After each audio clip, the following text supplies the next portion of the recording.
All right, welcome back, guys. This is last call, the nightcap, not the competition, but the nightcap, and we are having a gin episode today, which is pretty interesting because all these gins that we got today we from Iceland, from the latest trip that we had.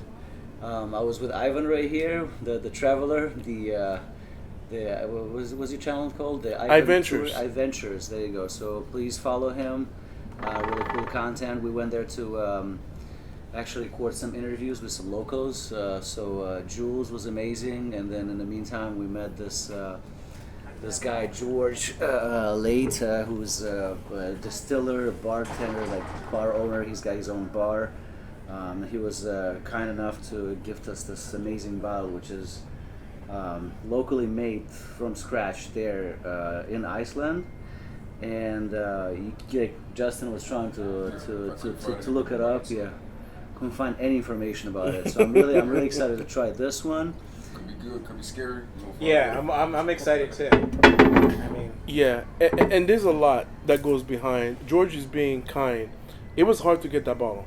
They're actually not supposed to sell it to us. Yeah. And George was kind enough to, to give it away. maneuver his way, flirt around. Yeah, I mean, because somehow you can't to just kinda find it in the store. Yeah. bring it in.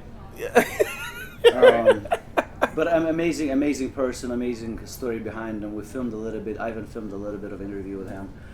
We definitely have to go back to Iceland and film a little more about that bar. You're gonna have to send me a little bit of the B-rolls that you filmed, so problem. we can show people that I filmed bar. a lot there.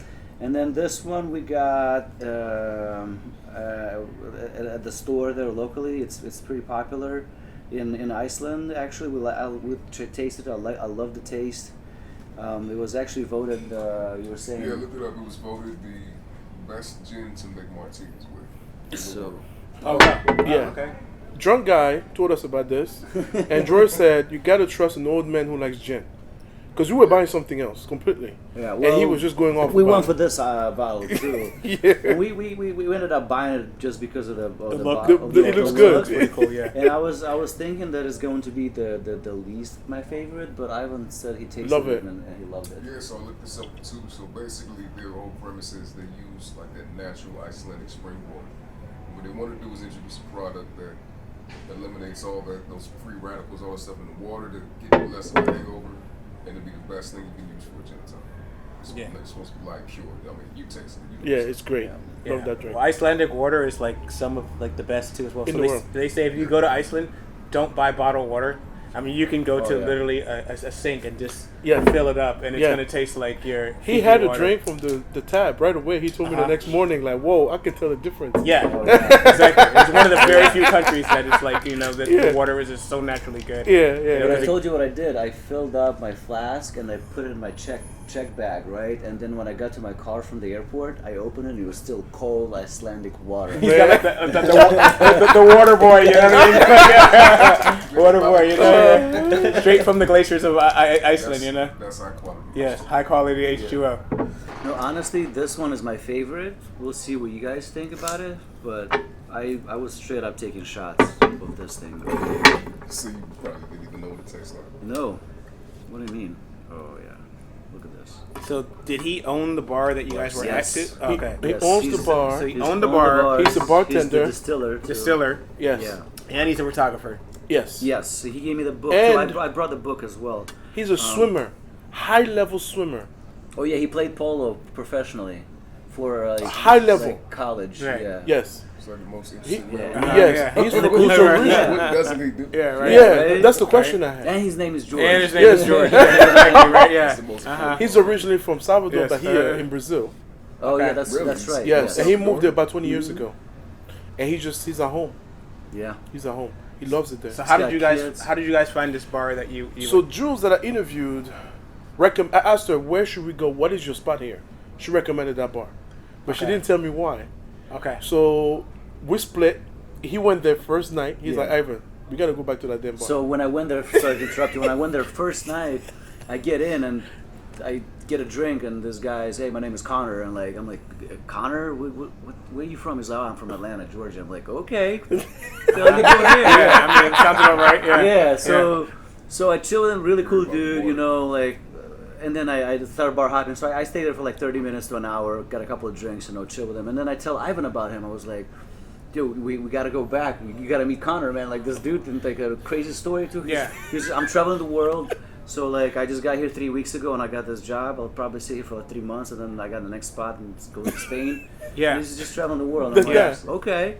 So I told Ivan, and he was like intrigued about his story. So I was like, we gotta go then. And then we go, and there's nobody inside the bar because it's kind of like during the day. I mean, we're tourists, and only George was there too, right? So we start talking, and like, he's just the most humble guy ever. Like, he wasn't like, oh yeah, I own this place. No, he's just like, just, I own this place. He's professional. Here's my resume. And the more he talks, I'm just like, this guy has so many things. And we spend like 4 hours in that bar, drinking non-stop.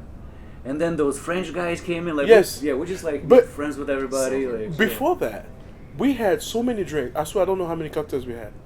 That's why he yelled at the people at the distillery afterwards, because he was completely drunk. Oh yeah, we went. but this guy brings the bill, and I'm expecting the guy to just kill us. And he's like, just buy for one drink. Dude, one and we're like, there's no way. We're not going to do this to you. So he gives him 100. I gave him 100. You gave him how much? I don't remember. He gave him like. I know. We took care of him. We paid the bill, and then we paid him on the tip, and he didn't want to take the tip. He's like, no. We pressured him to take it. Let's not finish this episode without you telling people how you went off in the distillery.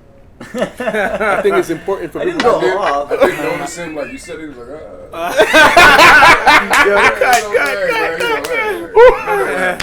I didn't go off. It was just that Icelandic distiller was trying to say that Icelandic whiskey is the best whiskey in the world. I'm like, nah. Just you just can't take away from American whiskey. You should just challenge him. All right. To me. Lay all your best whiskeys He was. We had like 12 bottles. 12 bottles. Yeah, I mean, he was good whiskey. Don't get me wrong, but he was not no, I had better here. Like, I don't know. Yeah. I mean, the gin blew my mind. Like, I never expected Iceland to be like. Yeah, I mean, I think when you talk about whiskeys in general, let's just throw it out there, and maybe to kind of piggyback off of what you're saying, you wouldn't think that Iceland would come with the flex and say, you know what I mean? Hey, we're the whiskey guys, right? We'll give you guys the water, you got the best water in the world, Water's that good. I mean, I believe that they can but that could be but why he's saying that could probably be a contributing factor, because even a lot of Japanese whiskey is like highly rated too, because the water's really good, So, but you wouldn't think when you associate that American applewood, whiskey and all those, like things that are like attributed to that. I can see that. So somebody's going on. Yeah. All right. I'm safe. All right. Yep. But no, right. These are all good. I enjoyed them. Yeah. So now we're about really to good put stuff. George's bartending skills to the test. Yeah. Let's make some mixed drinks. We'll do some simple ones. Get some gin and tonics. Maybe some. Oh yeah, we gotta make a martini. Martini with that one. For gin here. Probably gin and tonic the there. The point of this, as it says on their website, is it's supposed to be the best gin and tonic you've had. There you go. And then we'll flex it up a little bit. This one will do like a mixed one. Yeah. Awesome. All right, guys. We made some gin and tonics with a touch of blackberry and spiced it up a little bit.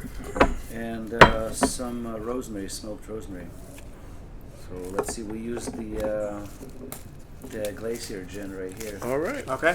All right. The one that is supposed to be famous for gin and tonic. So try it out. Yeah.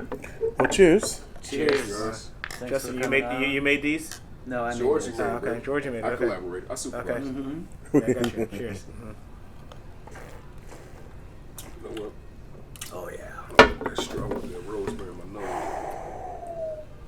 Right? This is good. Who made this? You did? I did, yeah. This is a good gin tonic. It's nice, light, fresh. This is last call of the show, so we weren't going to do no basic. Right, of course, Jazz it up a little bit. It's here. Fresh blackberries, smoke the rosemary a little bit. You get all those aromatics that coincide with the gin itself. And I think the blackberry gives it like this slight little tartness, but it elevates. It's still light. It's nice. I can barely feel it, It honestly. feels juicy. Yeah. Yeah, it's not overly sweet or anything like that. Like it looks like visually, it looks like it could be that way, but it's not. And when I made it, I basically added a shot of gin only, and it kind of looked like it's not enough. because I use these tall glasses, so I added like an extra shot after it. Oh yeah, And you can still it's like 4 ounces and, of gin. yeah, and you can't even tell. All right, I'm really excited about this drink right here. This was the #1 voted gin for martinis in Iceland. Or Right? Lofson. In Iceland or worldwide?